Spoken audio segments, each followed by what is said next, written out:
Hey friend, and welcome back to another episode of Artworks for Teachers. I'm your host, Susan Riley, and today I'm going to walk you through 4 exercises to use with the 4 branches of creativity. Now, if you don't know what I'm talking about with the 4 branches of creativity, I want you to go back a couple of episodes where I talked about this whole topic of the 4 branches of creativity. It comes from my upcoming book where I'm going to be talking all about this whole idea of creativity in education and unleashing this untapped potential in the education environment, and this idea that we haven't really talked about before about how creativity really branches off into these 4 components. And just as a quick recap for those of you who maybe have missed that episode or need a quick reminder, in the past, we've kind of had this generalized idea that creativity is this kind of big nebulous thing that we all either have or maybe we're not good at, or that there's just creative geniuses out there. And sometimes those of us who are creative or who have been deemed as creative, right? Even though really we're all creative. But those of us who have pursued the arts in some specific way, sometimes the arts have pitted against themselves. For example, sometimes there's an argument between arts educators and those who are advocates for arts integration, like myself. Even though I myself am an arts educator, sometimes there's an argument from other arts educators that arts integration is diluting arts education, or it's taking away from arts education classes because there's a fear that arts integration will be used instead of arts classes, or that arts teachers will be cut from schools because arts integration will be used and it will dilute the programs, right? There's this whole argument for that. But what that fails to recognize is that there's actually these 4 branches of creativity, and that creativity exists between these 4 branches and among them, right? So that there's individual branches between them, and that they all work together, so that each of these branches exists alone, so that there's arts skills and arts integration, as well as arts thinking, right? And then also arts expression or arts appreciation, all of these branches, but they also all work together. They all depend upon one another. So it doesn't really do us any good to argue one over the other because they all really work together, right? And so when we're thinking about these 4 branches and how each of them acts really as an access point for all of us, that we can embrace creativity through each of these branches, then we have to think about, well, how do we do that? And that is what today's episode is for. So I know I didn't spend a ton of time in that previous episode going really deep into these 4 branches. And that's really because that's what the book is going to be for, right? But I did want to give you some really practical applications for each of those branches so that you can begin to explore each of those branches for yourself. Because, I'm a big advocate on this program for us as educators exploring these things ourselves first so that we can become comfortable in each of these areas so that we can bring them to our students. Because I'm going to be truthful, and I've always said this, our students can sniff it out when we're not comfortable. And if we're not willing to at least try it with them, they're not going to be willing to try it with us, right? So that's why I'm always such a big advocate that we at least try it ourselves first before bringing it into our classrooms. Because if we're going to bring it in and be like, hey, I can't even draw a stick figure, but I want you to do this, students are not going to be willing to do it with us, especially at the upper levels, right? Middle and high school. And that's not fair. That's not fair to you. And that doesn't empower you as an educator to make statements like that. And it's certainly not fair to our students. So this gives you an ability, today's episode is going to give you an ability to explore each of these branches for yourself, and then bring that into your classroom and give your students that same ability. So each of these 4 branches are going to give you one activity for each of these branches. Now, that being said, I know that some of us don't consider ourselves to be artists in a normalized, I'll say, way, in terms of what generally people would say an artist would be, a musician or a visual artist in a specific medium. But I want you to consider yourself an artist in your own right, in one of the areas that you most enjoy. Just kind of wear that hat for yourself in each of these branches, just for now. Just try it on. Nobody's going to see it, right? It's just you. And this is just for yourself to experiment and explore. So don't worry about anybody judging you. It's not for anybody else. It's just for yourself to practice and to explore. And who knows? You may end up surprising yourself, right? You could end up being like George Bush, who never knew that he was a watercolorist at heart. So let's dive in. So as I said, there are 4 branches of creativity, right? And just as a reminder, the 4 branches are creative skills. And so that would be like dedicated visual art skills, music skills, dance skills, theater skills. Creative thinking. So that's when we're thinking about things maybe outside of the box. We're thinking about design. We're thinking about how to creatively solve a problem, things like that. Creative expression and creative appreciation, artful appreciation, is going to fall into this branch of creative expression. Both of those, creative appreciation and expression, fall under this umbrella where you're creating a space for being able to be safe, being able to express yourself, being able to explore how you feel within an area as you're looking at it, feeling, experiencing a work of art, whether that be a dance, a piece of music, listening to Beyonce's latest album, looking at a piece of artwork at a gallery, watching a play that you've gone to see on Broadway.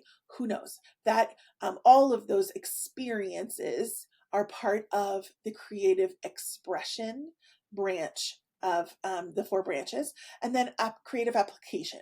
And that's where things like arts integration, STEAM, project-based learning, that's where all of that lives. Okay, so there are lots of different ways that you could experience each of these 4 branches. Today, I'm going to give you one idea in each of the branches so that you can go ahead and try them out for yourselves. I've picked an idea for each branch that is fairly broad because, again, we have a lot of different kinds of backgrounds and people who listen to this podcast.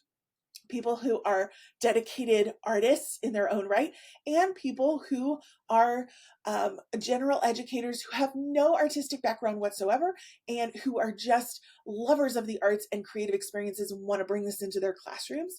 And so I want to make this as easy to experience as possible and take as deep as you want to take it. Okay, so keep that in mind as I'm sharing each of these with you today. So we're going to start with creative skills. So remember, this is picking an art form that you want to dive into your own creative skills. So if you are an artist, if you already have an art form that you are working in as a medium, if you are a visual artist, maybe your specific medium is clay. For me as a musician, my medium is voice. That's my first medium. My second medium would be piano, right? If you are not a dedicated artist, I want you to pick the medium that you are most comfortable in and that maybe you had some experience in school. So if you were in choir, or if you went to art class and you really enjoyed working in watercolor, or if you really enjoyed working with, even if you just remember going to elementary school and you worked with tempera paint. Or crayons. I don't care what medium it is. If you happened to go to high school theater and you loved working in theater, right? You remember at some point doing a warm-up, right? So at some point, I hope that everybody who's listening here had some sort of artistic, skill-based warm-up, right? And so if you were in a high school choir, I'm sure that you had a warm up that your high school choir director made you do that's hopefully stuck in your head at some point. If you worked in a visual art class, that you had a warm up, a drawing warm up that you maybe worked on. If you had a dance instructor, you worked with a movement warm up. I want you to think of that warm up, okay? And I want you to think about, why do we do warm-ups as for art skills, right? Why do we do that? Even professional musicians, we're still doing a warm-up. And all musicians or all artists, all dancers, all theater folks we're always doing warm-ups before we ever perform, right? Or ever put out or start working on our next piece. It's because we want to make sure that there's that routine, right? Our bodies get into that routine, our minds start getting into that routine. That first starting point really needs a moment to begin warming up, right?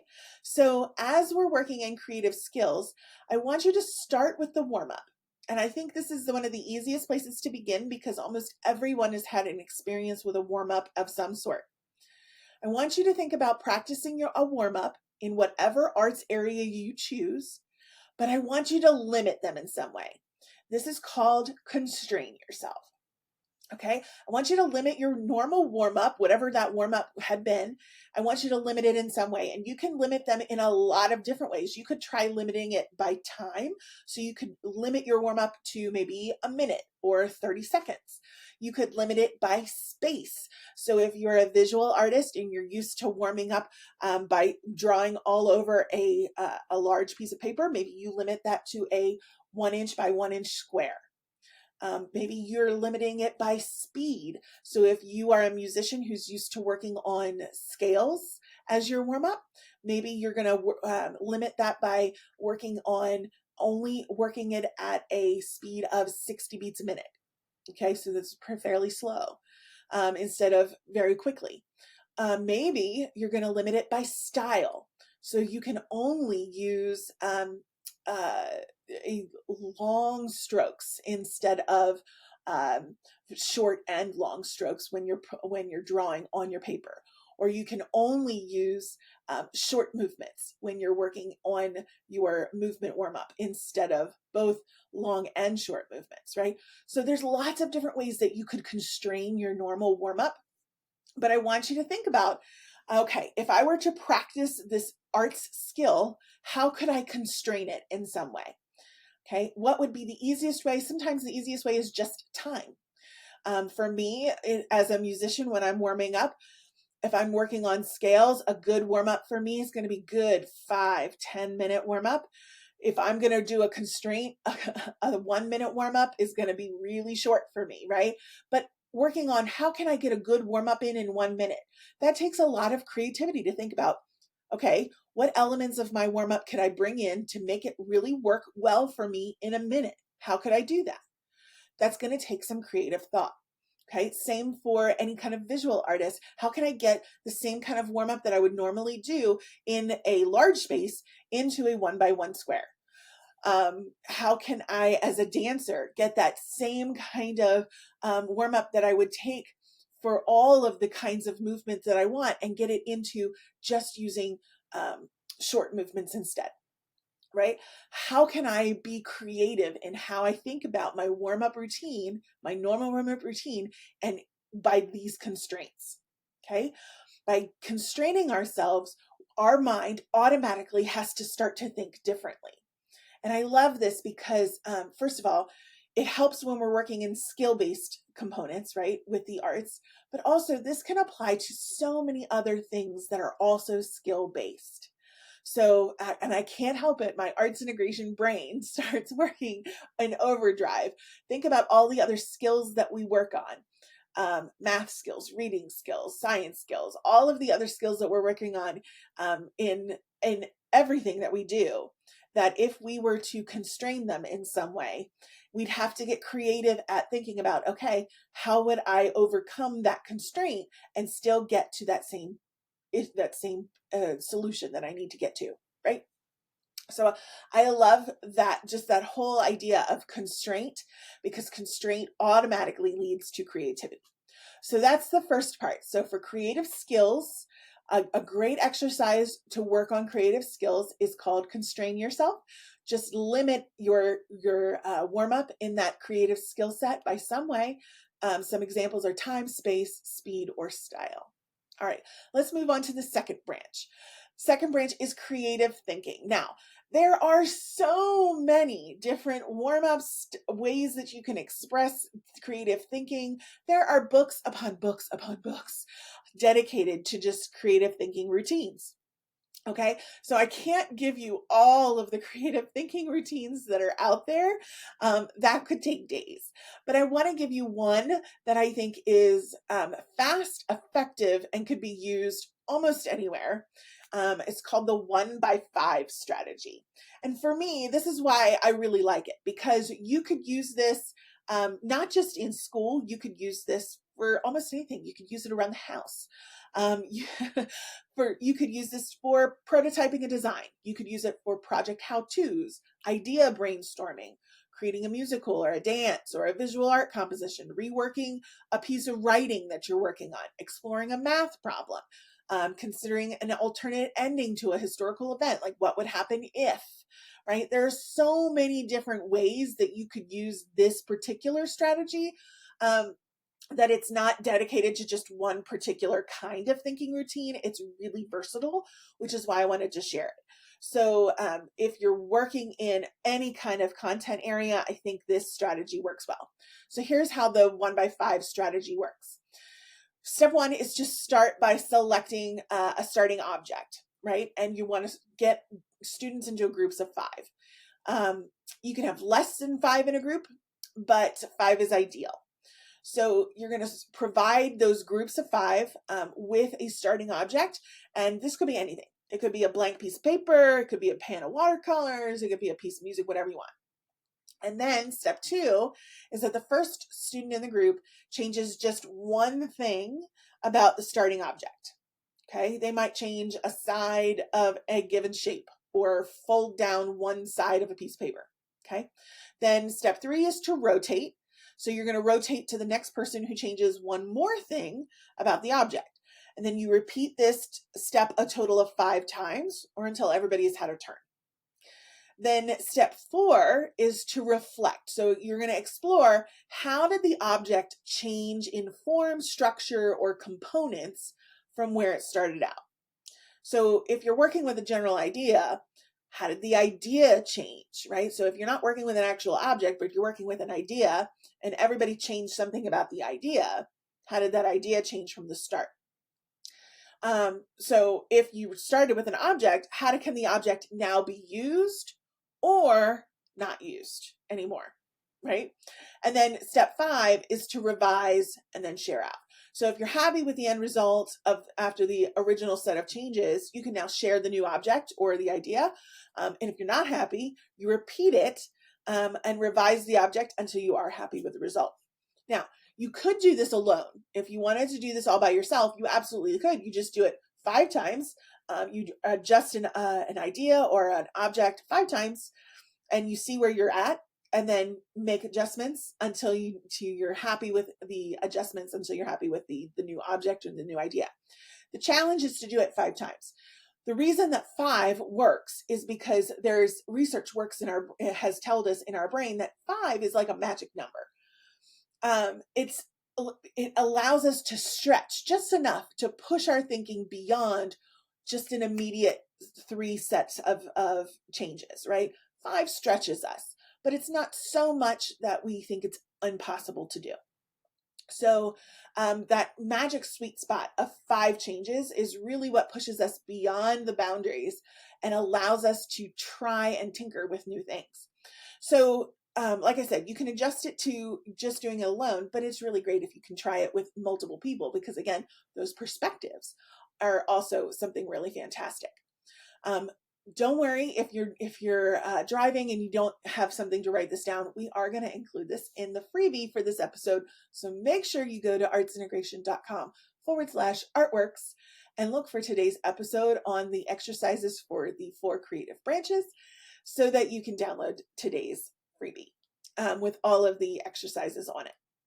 Okay, so I hope that you can see how that creative thinking exercise expands how you're thinking about something and helps you to kind of start to work out how problems could be solved. We have this phrase in our team that a problem is just a project. A problem is just a project to be solved, right?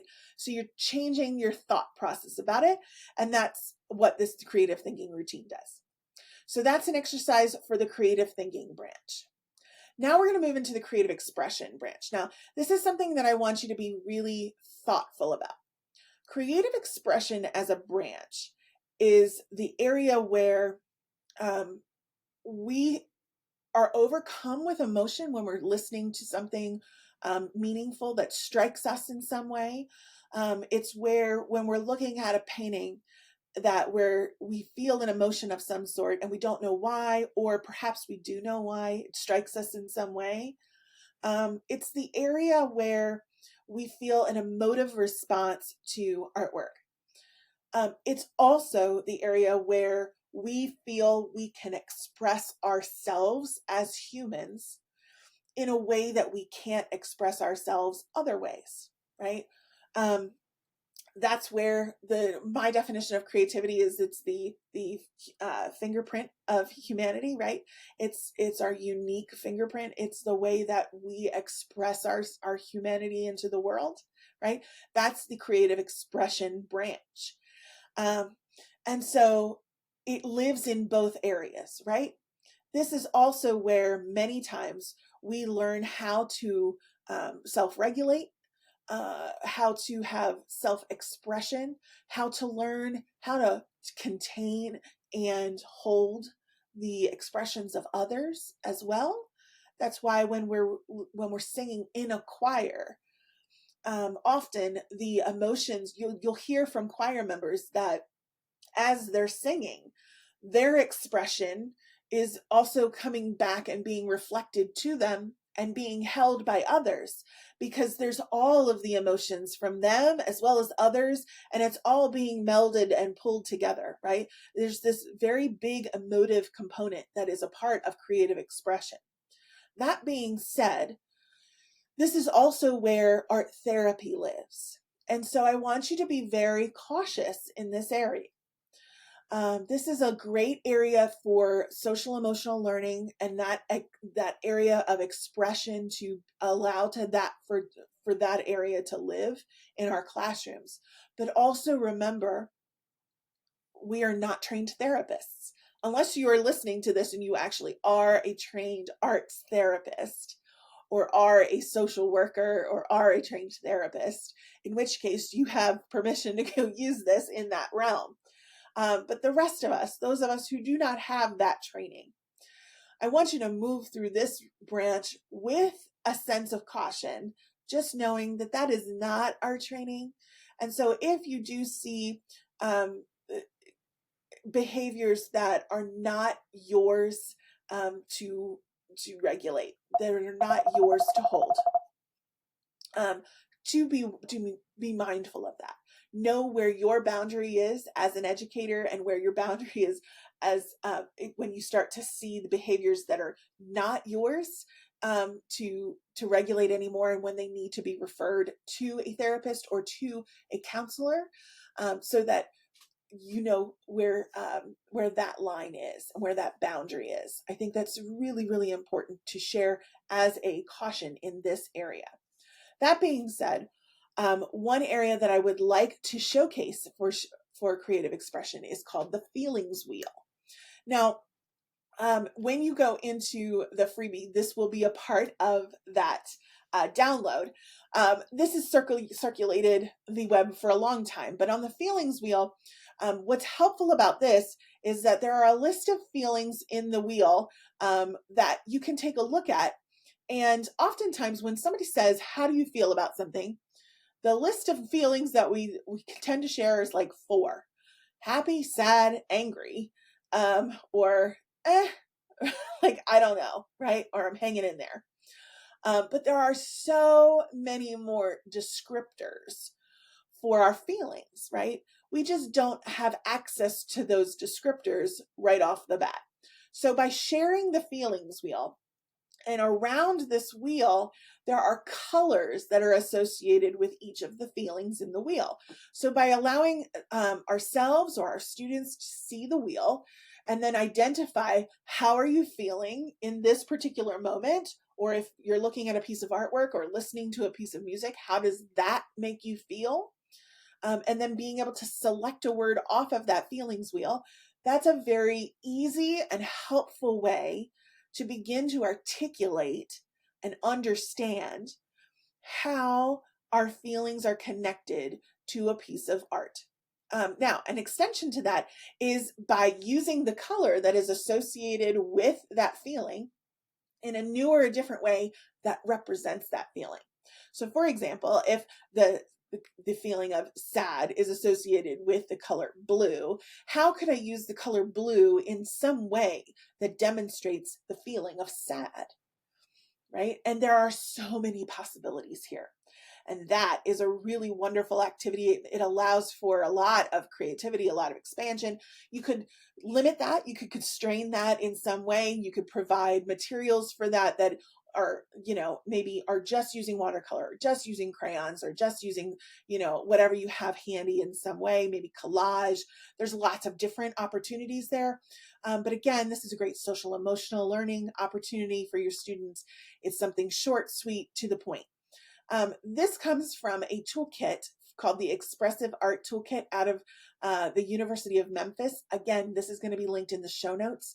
I highly recommend going and grabbing this because there are a list of hundreds of activities just like this in all the arts areas: music, theater, there's movement, there's lots of different ways that that creative expression is shared in that manual, and I think it's a really wonderful resource. All right, last but not least is our fourth branch, and this is for creative application. Again, this is for areas like arts integration, STEAM, PBL. And this one, I'm going to give you an example called Lit Smash. Now, years ago, the big term was app smashing. Do you remember app smashing? When you used to take one app and you take the result of something that you did in an app on your phone, and then you took another app and you took the result from the first app and you put it in the second app, and that was called an app smash, right? You smash the two apps together. Well, in this case, in this particular example, I'm going to challenge you to do a lit smash, a literary smash. So I want you to think about offering students or yourself the opportunity to combine storylines of two different stories or plays or novels together to create one play or story. Okay, so think about how could you take two stories and combine them into one as a lit smash.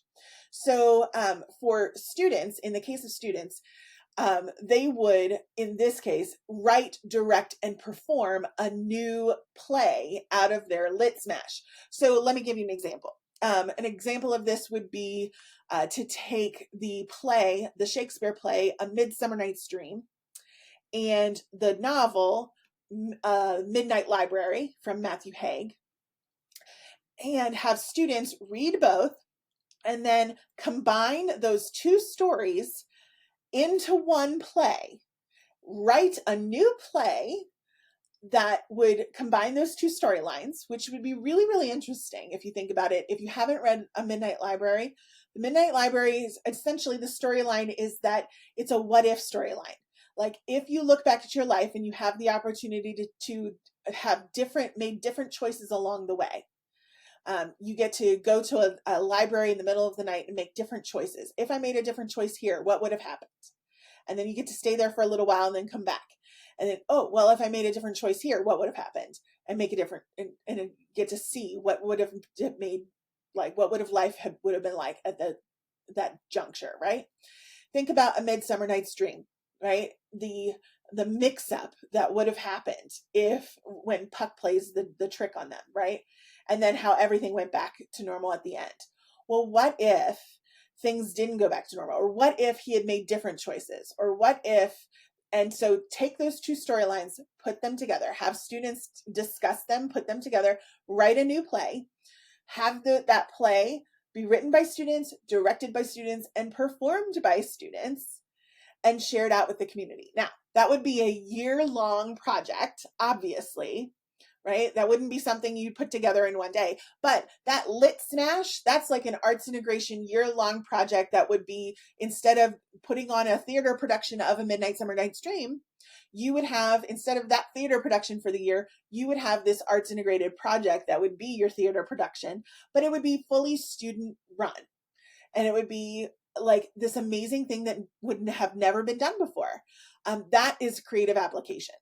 You could do it yourself if you wanted to. I mean, if you have a creative idea that you want to put together and run for yourself, absolutely. If that's something that sparks your idea, that's a branch you could explore for yourself as well. So those are 4 exercises that you could explore in each of the branches for yourself.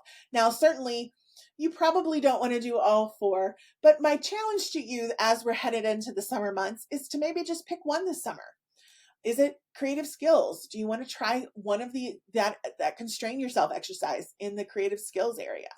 Do you want to try that creative thinking exercise and think about how you could maybe change an idea or a project and get yourself into a different space on that project? Do you want to explore creative expression and try that feelings wheel on something that maybe you're thinking about, or a new piece of music that you're listening to, or a piece of art that you want to take a look at? Or do you want to explore that lit smashing idea for a new creative application for a play that you want to experience for next year and you want to put together for your school? Pick one of those branches and just play with it this summer. That's what summer's good for, right? All right, my friend, I hope that you enjoyed these exercise ideas. Remember, all of them are going to be available as a freebie over at artsintegration.com/artworks. Thank you so much for tuning in today. Next week, I'll be back with another interview, so you don't want to miss it. Thank you so much for tuning in, and have a great week.